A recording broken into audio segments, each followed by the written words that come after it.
నమస్తే, welcome to our channel. నేను పద్మని. ప్రస్తుతంతో పాటు senior journalist and political analyst ఈ మంది రామారావు గారు ఉన్నారు. మాట్లాడదాం సార్. నమస్తే సార్. నమస్తే సార్, రాహుల్ గాంధీ ఇండియా చాలా దూకుడు మీదనే ఉన్నారు అని చెప్పుకోవచ్చు. ఎలాగైనా ప్రభుత్వాన్ని కూల్చేటటువంటి ప్రయత్నాల్లో ఇంకా ఆ ప్రయత్నాలు సాగిస్తున్నారా అని అంటే ప్రశ్నార్థకంగానే ఉంది. అటు జగన్ గారి సపోర్ట్ కూడా ఉండబోతోంది ఇండియాకి అంటూ రకరకాల ఊహాగానాలు వినపడుతున్నాయి. ఇవన్నీ జరిగితే కనుక ఇక్కడ మన కూటమికి అంటే అటు చంద్రబాబు నాయుడు గారు కానీ లేకపోతే వీళ్ళకి ఈ కూటమికి ఏమైనా ఇబ్బందులు తలెత్తే పరిస్థితి ఉంటుందా? అసలు ఇండియాకి ఇది సాధ్యమేనా? రాహుల్ గాంధీ ఇండియాకి అంటే ఇక్కడ ఈసారి రాహుల్ గాంధీకి మంచి మంచి సంఖ్య వచ్చింది. రాహుల్ గాంధీ కాంగ్రెస్ కి మాత్రం 99 వచ్చాయి కదా సార్, మిగతావన్నీ కలుపుకునే కదా ఆ మెజారిటీ. అదేనమ్మా, మొత్తం కలిపితే కదా. కానీ ఆయనకున్న బలం రీత్యా అది మంచి నంబర్ గా కన్సిడర్ చేయొచ్చా? 99 ఓవరాల్ ఇండియాలో. అంతేనమ్మా, అది అంటే రాహుల్ గాంధీకి మంచి కాంపిటేటివ్ ఫిగర్ వచ్చింది. ఆయనకి కాంపిటేటివ్ ఫిగర్ ఒక 10 మందిని అప్పుడులో కొనుక్కోగలిగినట్టయితే నితీష్ కుమార్ యాదవ్ ఆయన అట్లాంటి వాళ్ళని 10 మందిని 15 మందిని కొనుక్కోగలిగినట్టయితే వాళ్ళదే విన్నింగ్ ఫ్యాక్టర్ అన్నమాట. అక్కడ మన వాళ్ళు ఒక ట్రంప్ కార్డులా కనిపించారు. ఎవరు? తెలుగుదేశం పార్టీ వాళ్ళు, తర్వాత జనసేన పార్టీ వాళ్ళు ట్రంప్ కార్డులా కనిపించారు అన్నమాట. అందుకే మోదీకి అంత ప్రేమ అయింది కదా. తర్వాత ఈ చంద్రబాబు నాయుడు గారు ఏం చేశారంటే నితీష్ కుమార్ యాదవ్ అని తన గతంలో ఉన్నటువంటి పరిచయాలు బట్టి తీసుకొచ్చాడు, ఈయన్ని ప్రధానమంత్రిని చేశాడు. మళ్ళీ రేపు పొద్దున్న ఎన్డీఏ కన్వీనర్గా ఉండే వ్యక్తి ఎవరంటే చంద్రబాబు నాయుడే. ఎందుకంటే ఈ పరిపాలన సస్తైనంత వరకు ఎప్పుడు ఎలా ఉంటుందో తెలియదు, ఆ భయం మాత్రం ఉంది. రాహుల్ గాంధీ చుట్టూ తిరుగుతున్నారు కానీ రాహుల్ గాంధీకి లీడర్షిప్ క్వాలిటీస్ లేవు. అన్నీ ఒక తిక్కలాగా మాట్లాడడం, హాస్యాస్పదంగా సీరియస్గా ఉంటుంది ఆయన రాజకీయాలు. అనే చాలా ఒక దాన్ని ఏమంటారంటే కేర్ ఫ్రీగా ఉంటాయన్నమాట. అందువల్ల ఆయన నాయకుడిగా ఎవరు హర్షించలేరు. తర్వాత ఖర్గే కూడా కాంగ్రెస్ పార్టీ ప్రెసిడెంట్ అని పెట్టారు కానీ అది సోనియా గాంధీ ఉండవలసిందా. ఆయన ఖర్గే అనేవాడికేమో ఫేస్ వాల్యూ లేదు, ఈవెన్ పవర్ కూడా ఇది మాట్లాడేటువంటి చైతన్యం కూడా లేదు.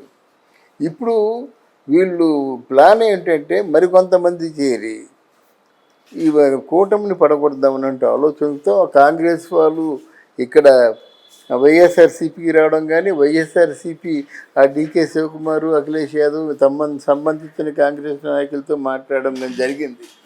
కానీ ఇవన్నీ పడగొట్టేద్దాం అనుకోవడం ఊహాగానం. ఇక్కడ ఈవెన్ తెలంగాణ భారత రాష్ట్ర సమితి, కాంగ్రెస్ పార్టీ వీళ్ళు కూడా మూడు మీద తిరగబడ్డారు. అందుకే అంటే జంతర్ మంతర్ దగ్గర ఇద్దరును ధర్నా చేస్తారట. ఈ చెప్తే మా అసెంబ్లీ సాక్షిగా చెప్పారు. ఈ చెప్తే ఎవరు వింటారు, ఎవరు నిజం అనుకుంటారమ్మా? ఇప్పుడు కేసీఆర్ కూర్చొని ఇప్పటికే చాలా కష్టకష్టాలు అనుభవిస్తుంది, జైల్లో ఉంది. ఈయన కేసీఆర్ కూడా ఒక రకంగా చాలా తోలనాడాడు అన్నమాట.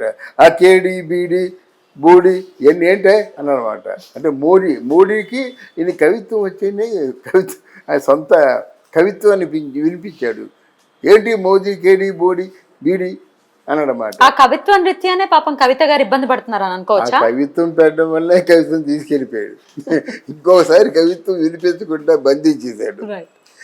ఇప్పుడు ఇన్ని తిట్టిన వాడు జంతర్ మంతర్లో ఏం మాట్లాడితే లోన వేసేయమంటాడు. అంతే, అధికంగా మాట్లాడితే లోన వేసేయమంటాడు అన్నమాట. ఈయన వెళ్తానని ఇక్కడ అసెంబ్లీలో బల్లగుద్ది చెప్తే అది జరుగుతుంది. రేవంత్ రెడ్డి తెలివిగా ఏం చేశాడు? ఆయన వచ్చినట్టయితే నేను కూడా వస్తాను, నేను కూడా ఆయన స్వాగతం పలుకుతాను, నేను కూడా జంతర్ మంతర్లో నేను ధర్నా చేస్తా అన్నాడు. ఆయన వెళ్ళింది లేదు, ఆయనతో పాటు ఈయన వెళ్ళింది లేదు. ఆయన ఎన్నో తిట్టినవాడు.